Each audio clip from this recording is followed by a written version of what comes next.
레위기 19장 1, 2절 말씀에 주님이 그렇게 말씀하셨어요. 여러분, 민수기의 말씀에 나는 너희의 하나님 여호와라, 나는 너희의 하나님이 되려고 너희를 애굽 땅에서 인도하여 낸 나는 너희의 하나님 여호와로다. 할렐루야. 여러분, 얼마나 은혜가 됩니까? 하나님이 우리의 하나님이신데 우리의 하나님이 되시기 위하여 우리를 죄악된 곳에서 이끄셔서 구원해 주시고, 그리고 성화의 과정, 정결케 되게 하는 과정을 거치게 하시는 분이 우리의 하나님이라는 것이죠. 우리를 구원하신 것만 해도 너무나 감사하고 고마운 일인데, 우리가 하나님의 은혜와 축복을 받지 못하니까 하나님의 은혜와 축복을 받을 수 있도록 하나님이 우리를 거룩하게 하시더라는 것이죠. 내 손이 짧아서 구원치 못함이 아니고, 내 귀가 둔하여 듣지 못함이 아니고, 나와 너 사이에 죄악이 가로막혔습니다.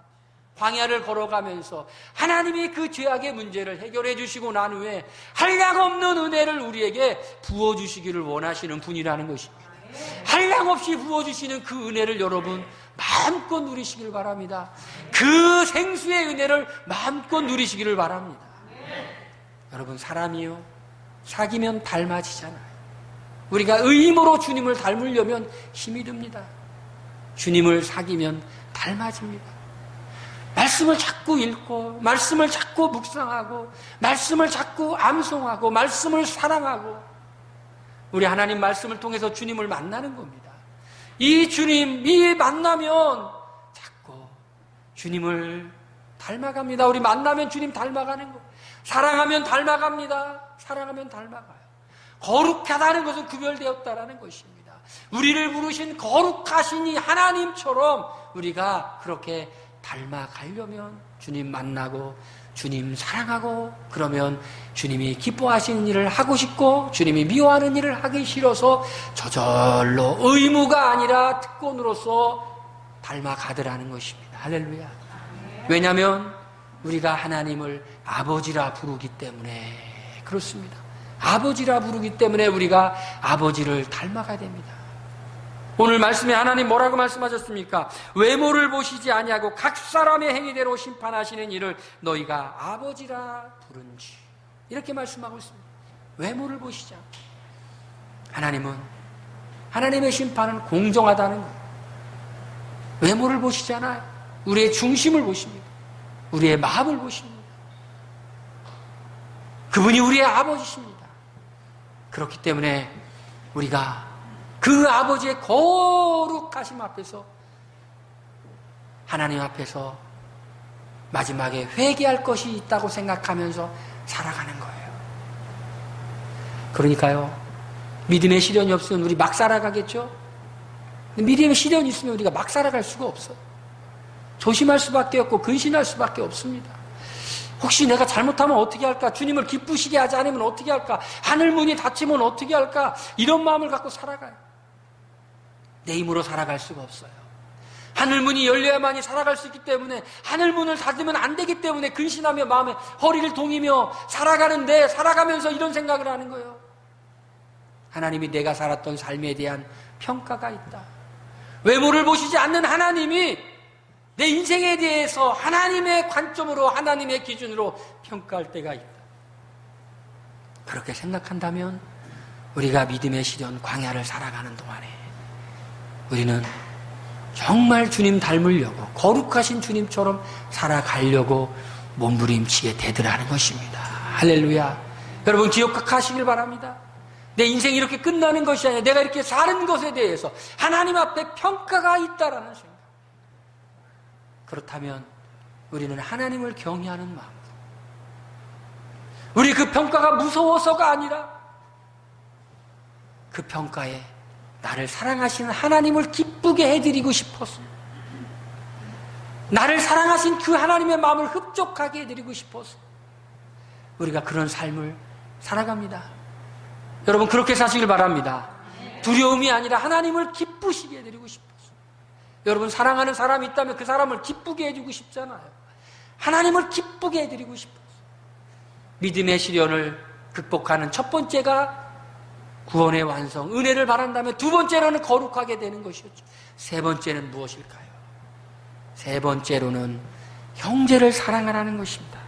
22절 말씀에 너희가 진리를 순종함으로 너의 영혼을 깨끗하게 하여 거짓이 없이 형제를 사랑하게 이르렀나니 마음으로 서로 뜨겁게 서로 사랑하라. 이 타임에 아멘이 크게 나왔어야 돼요. 조금 작았어요. 다시 한번 읽어보겠습니다. 너희가 진리를 순종함으로 너희 영혼을 깨끗하게 거짓 없이 형제를 사랑하게 이르렀으니 마음으로 뜨겁게 서로 사랑하라. 박자가 딱 맞았습니다. 여러분, 이 말씀은요, 대속이라는 앞구절의 말씀과 뒤에 거듭남이라는 말씀 사이에 끼어 있습니다. 우리가 구원받은 것은 대속함을 받았다 이렇게 표현하기도 하고 또는 거듭났다 이렇게 표현하기도 해요. 대속이 무엇입니까? 대신 죄값을 지불하는 것, 이것을 대속이라고 합니다. 종이 되었던 사람이 자유민이 되는 것, 이것을 대속이라고 합니다. 그런데 그 당시에 종들은 어떻게 대속함을 받았습니까? 금이나 은으로 대속함을 받았습니다. 11절, 18절 말씀이니까 금이나 은으로 대속함. 누군가가 자비로운 사람이 금을 탁 주고 노예를 풀어서 자유민을 만들어줍니다. 은을 탁 줘서 자유민을 만들어줍니다. 그런데 우리가 그렇게 대속함을 받았던 것은 금이나 은이나 없어질 것으로 대속함을 받은 것이 아니라 그리스도의 보배로운 피로 말미암아 대속함을 받은 줄로 믿습니다. 이것이 바로 은혜라는 것입니다. 그리고 우리는 거듭난 사람입니다. 거듭났다는 것은 새로 태어났다는 것입니다. 우리가 거듭난 것은 썩어질 씨로 된 것이 아니라 썩지 아니할 씨로 거듭났다. 썩어질 씨라는 것은 우리의 육신의 생명을 말하는 것은 썩지 아니하시는 하나님의 말씀, 영적인 생명, 그것으로 거듭났어요. 다시 태어난 것을 말합니다. 앞부분에 대속에 대한 이야기가 나오고 뒷부분에 거듭남에 대한 이야기가 나오고 난 후에 가운데 뭐가 끼어 있느냐? 너희가 진리를 순종함으로 너희 영혼을 깨끗하게 하여. 여러분, 구원받은 사람은요, 큰 은혜를 받은 사람은요, 그 마음속에 무슨 심정으로 살아갑니까?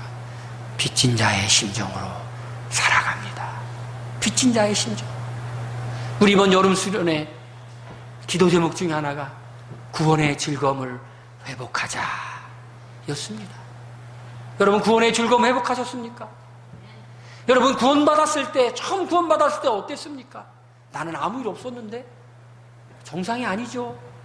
구원받았을 때 어땠습니까? 어린아이처럼 기뻐 뛰지 않았습니까? 구원의 즐거움은 우리가 구원받았을 때만 잠깐 누리는 것이 아니라 구원의 즐거움 평생 동안 우리가 갖고 살아가면서 나는 빚진 자다. 나는 빚진 자다. 나는 은혜의 빚진 자다. 나는 1만 달란트 탕감받은 사람이다. 그 심정을 갖고 살아가는 거예요. 여러분, 1만 달란트가 얼마나 큰 돈인지 압니까?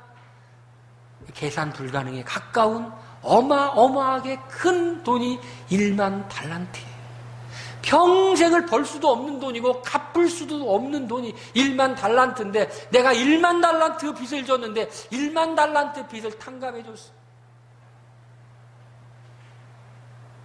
1만 달란트는 고사하고 1억만 탕감해줘도 평생 그분을 은인으로 생각하며 살 겁니다. 구원의 즐거움이 그거.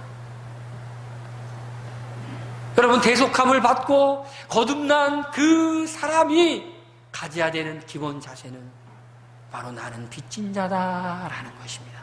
나는 은혜를 많이 받았어. 이 은혜를 나는 갚아야 될 사람이야. 갚아야 될 사람. 이 주님으로부터 받은 이 은혜를 평생 갚아도 못 갚으며 살아야 될 나는 그러한 사람. 이 은혜를 갚으며 살리라. 할렐루야. 아멘.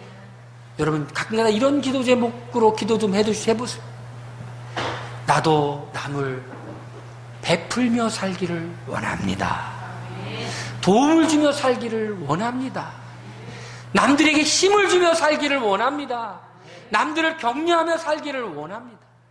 여러분, 그런 인생이 얼마나 멋진 인생입니까? 여러분, 그런 인생 되기를 주의 이름으로 축원합니다. 그런 인생 되는 게 얼마나 좋은 인생. 남에게 도움을 되는 인생, 남에게 힘이 되는 인생, 말로도 물질로도 마음으로도 기도로도 남에게 도움이 되는 인생. 하나님이 바라는 인생이 그런 인생이에요. 하나님은 우리가 그렇게 살기를 원해요. 우리가 완벽한 존재가 아니라 도움을 받아야 되는 존재이고 도움을 줘야 되는 존재로 만드셨어요. 우리는 부족하게 만드셨어요. 왜입니까? 하나님도 도와주시지만 다른 사람의 도움을 받을 수밖에 없는 존재고 우리가 도움을 받았으면 또 다른 사람을 도와주는 존재라는 것이죠. 거듭났다는 것과 대속받았다는 것 사이에 진리를 순종함으로 형제를 사랑하라는 말씀이 왜 있습니까? 너희들은 1만 달란트 탕감받은 사람이야. 그 어떠한 것보다 더 큰 용서, 은혜를 받은 사람이니까 그 은혜를 받은 사람처럼 살아라. 그런데 그런 은혜를 받은 사람처럼 살기에 방해되는 것이 있습니다. 그것은 우리의 욕심, 우리의 죄악들입니다. 그래서 진리를 순종함으로 너의 영혼을 깨끗하게 하라는 것입니다. 진리를 순종함으로 영혼을 깨끗하게. 우리는 사랑할 수 없는 존재잖아요. 우리 이기적인 존재 아닙니까? 인간관계 왜 합니까? 그냥 조건 없이 섬길 때 기쁩니까? 아니면 뭔가를 계산합니까? 계산하지 않는 사람으로 사랑하고 계산하지 않는 사람으로 살아가기 위해서 그냥 섬기는 것으로 기뻐하는 사람이 되기 위해서 내가 잘 되는 것이 아니라 다른 사람이 잘 되는 것을 보면서 기뻐하는 사람이 그것이 형제를 사랑하는 그런 사람이 되기 위해서는 진리를 순종함으로 영혼을 깨끗하게 할 때 가능하게 된다는 겁니다.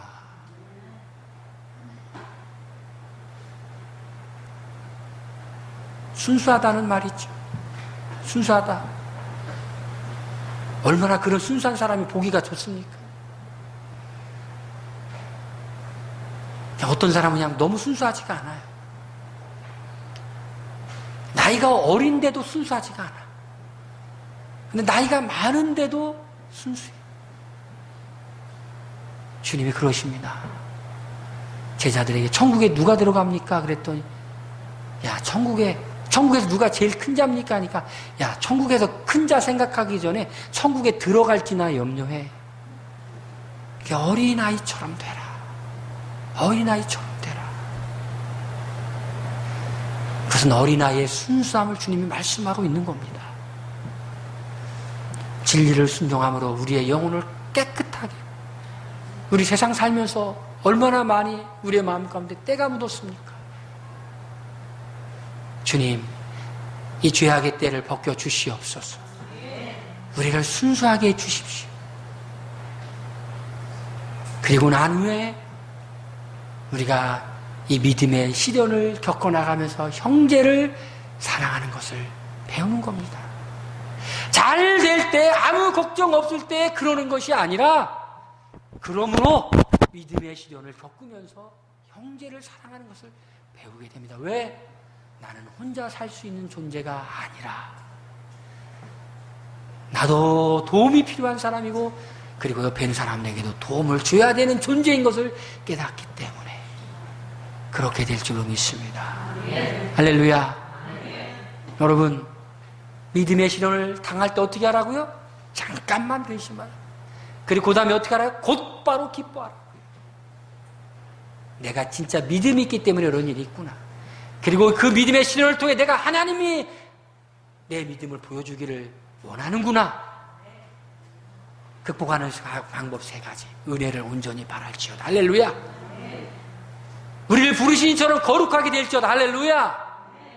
진리를 순종함으로 영혼이 깨끗하게 되어 형제를 뜨겁게 사랑할지어다. 할렐루야. 이렇게 할 때 우리 믿음의 시련이 극복될 줄로 믿습니다. 할렐루야. 우리 시간에 기도하겠습니다. 하나님 말씀을 생각하면서 우리 소망이 있으면 극복하게 될 줄로 믿습니다. 주님, 우리에게 소망을 주시옵소서. 우리 다 통성으로 기도합니다. 할렐루야. 아버지 하나님, 주여 도우시옵소서. 아버지, 우리 믿음의 소망을 가지고